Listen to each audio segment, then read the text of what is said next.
So this is the world we live in now. Wonderful.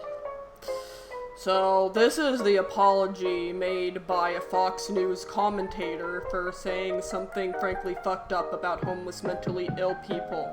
And I need you to understand the surreal feeling that I had while reading this apology.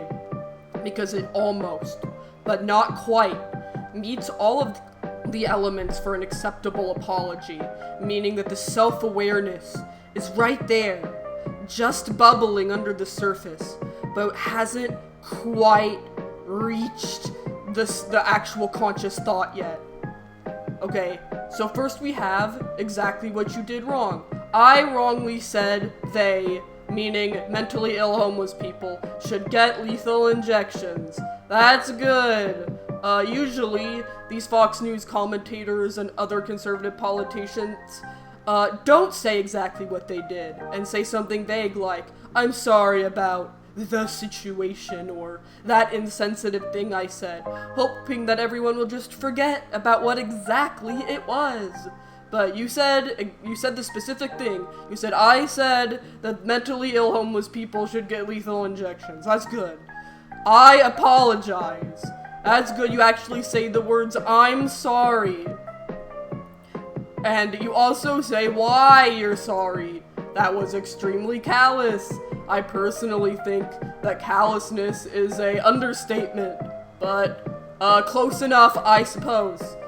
And you even say why that was a stupid thing to say. I am obviously aware that not all mentally ill homeless people murder people, which is what this person did. They committed murder. So why is this not a good enough apology? There are two main reasons for that.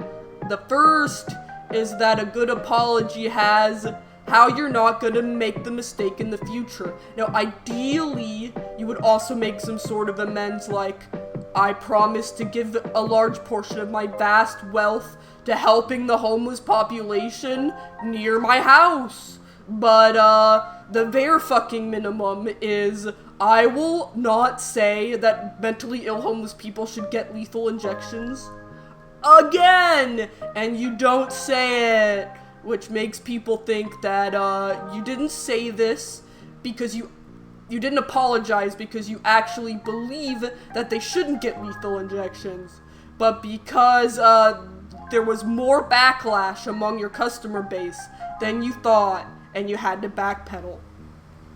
Now, what's the other reason that this isn't a good enough apology? The reason is that there are some things that you just can't be forgiven for, even if you apologize. And I'll explain why. See, if you're executing someone for being mentally ill, when you would not have executed that same person for committing the same crime if they weren't mentally ill, you are basically executing someone for the crime of being mentally ill. And that's some Hitler shit.